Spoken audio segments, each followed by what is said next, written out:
Saudara-saudara yang terkasih, dalam nama Tuhan Yesus Kristus, selamat pagi. Mari kita beribadah sejenak. Kita menyanyikan Bukwende HKBP dari nomor 235 ayat 1.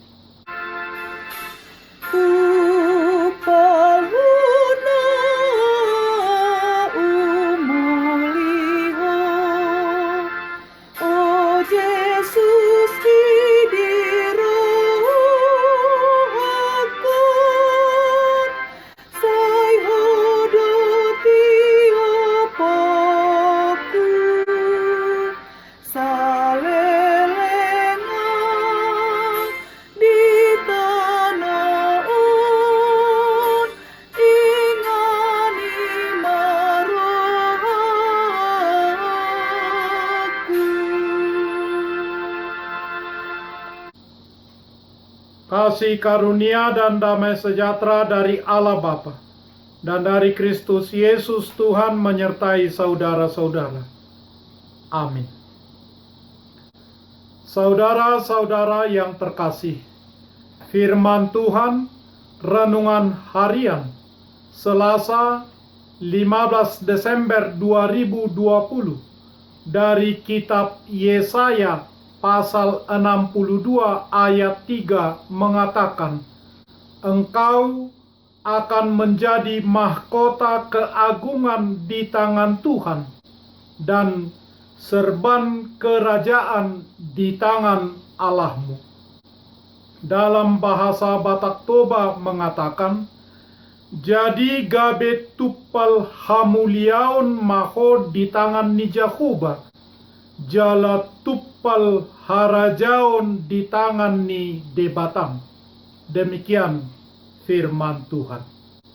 Mahkota atau korona adalah simbol tradisional dalam bentuk tutup kepala yang dikenakan oleh raja, dikenakan oleh ratu, atau dikenakan dewa.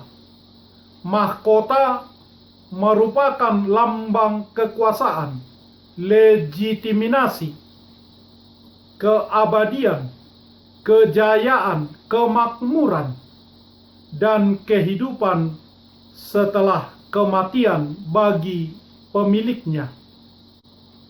Para pendahulu pembuat mahkota adalah orang yang mengerjakan sebuah tutup kepala yang disebut diadem, yang telah dipakai oleh kaisar.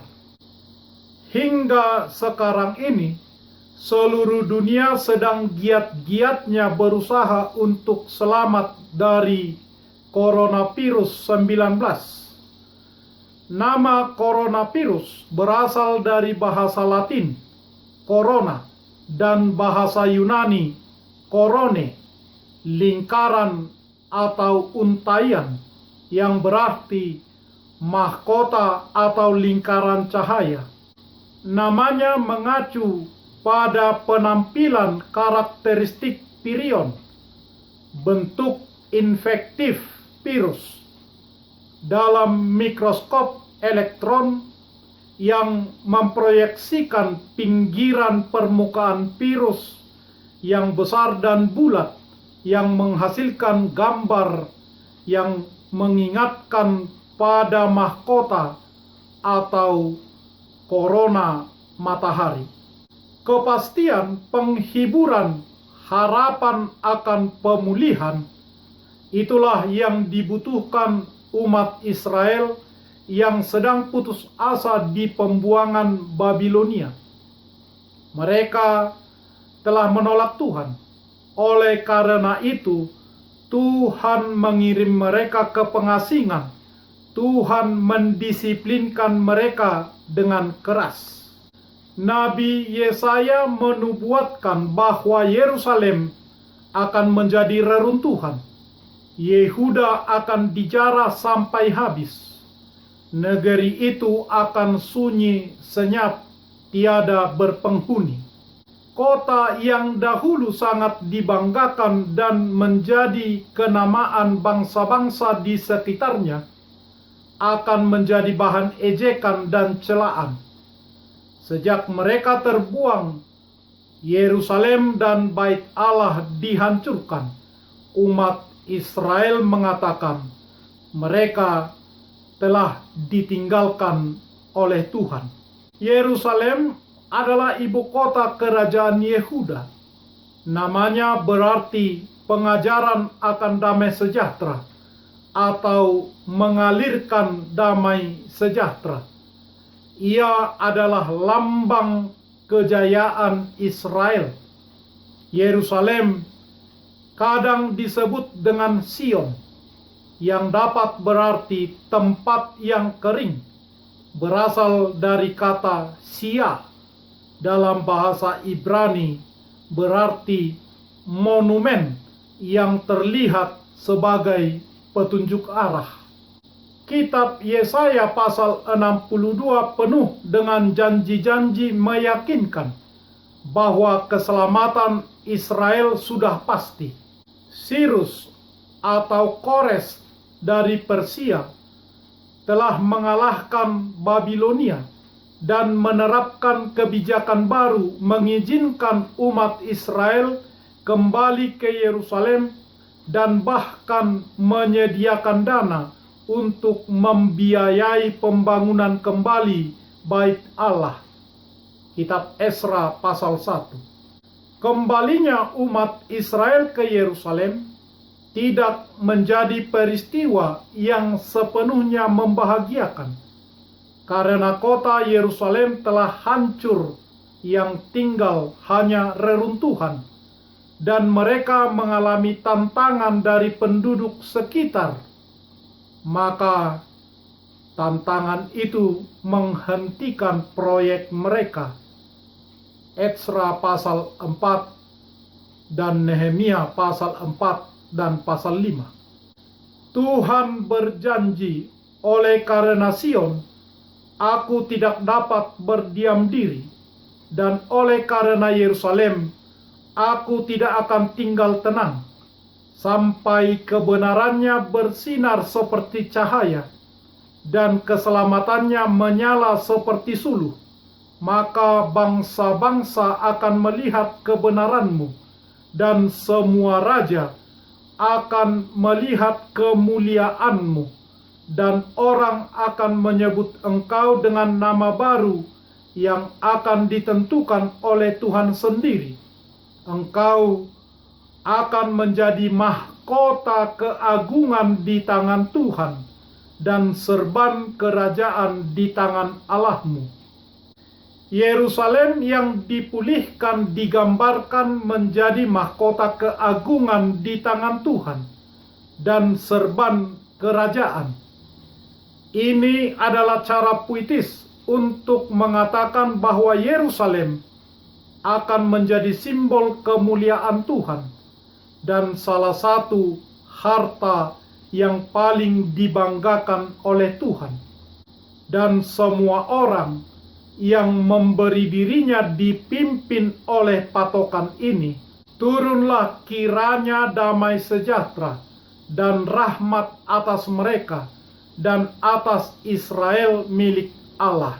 Galatia pasal 6 ayat 16. Tuhan akan dengan murah hati memberkati mereka yang berani mempercayainya dan percaya janji-janjinya, jauh melampaui apa yang dapat mereka lakukan untuk diri mereka sendiri. Sebagaimana dinubuatkan Nabi Yesaya, Yesus Sang Mesias sudah datang ke bumi.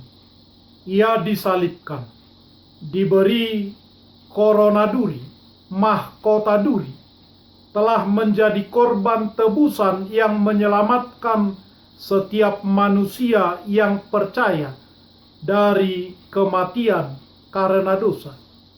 Ia telah naik ke surga. Suatu hari ia akan datang kembali untuk membawa orang-orang tebusannya ke surga dengan sukacita yang penuh dan kekal. Tuhan telah menjanjikan pemulihan bagi Sion, sebuah masa depan yang gemilang. Tuhan ingin agar semua orang yang ditebusnya menjadi mahkota keagungan di tangan Tuhan dan serban kerajaan di tangan Allah. Maka kita harus terus berdoa dengan tekun untuk janji Tuhan ini. Pengharapan yang Tuhan janjikan adalah pengharapan eskatologis, pengharapan masa depan yang cerah ceria. Kita tidak tahu kapan dan bagaimana Tuhan mewujudkan janji itu hingga saatnya tiba. Sebab itu, selama masa penantian, sikap hidup yang berdoa menjadi penting. Melalui kehidupan doa dan melakukan firman Tuhan, marilah kita ambil bagian dalam karya Allah merestorasi dunia ini menuju Sion yang baru. Amin. Marilah kita berdoa. Ya Tuhan yang Maha Kuasa, Bapa kami yang penuh kasih, Engkau tidak mengingini kematian orang fasik. Pertobatannya lah yang Engkau rindukan, supaya dia hidup. Sebab itu kami mohon kepadamu, kasihanilah kami.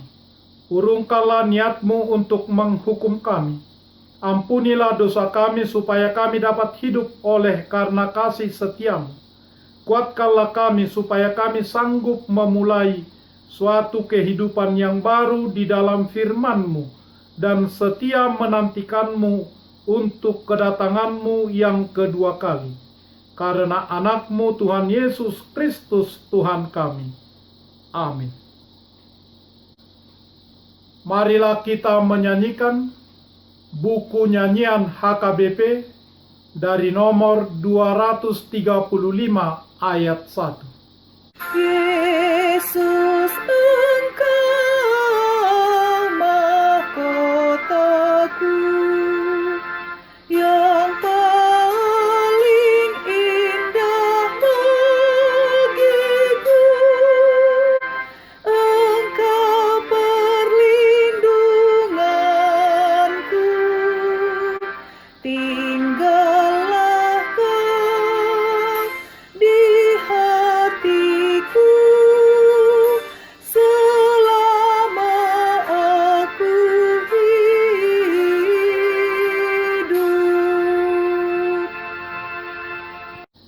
Kita berdoa bersama-sama dengan doa Bapa kami. Bapa kami yang di surga, dikuduskanlah nama-Mu. Datanglah kerajaan-Mu. Jadilah kehendak-Mu di bumi seperti di surga. Berikanlah kami pada hari ini makanan kami yang secukupnya. Dan ampunilah kami akan kesalahan kami, seperti kami juga telah mengampuni orang yang bersalah kepada kami. Dan janganlah membawa kami ke dalam pencobaan, tetapi lepaskanlah kami daripada yang jahat. Karena Engkau punya kerajaan, dan kekuasaan, dan kemuliaan sampai selama-lamanya. Amin. Anugerah Tuhan Yesus Kristus, kasih setia Allah Bapa, dan persekutuan Roh Kudus menyertai saudara-saudara. Amin.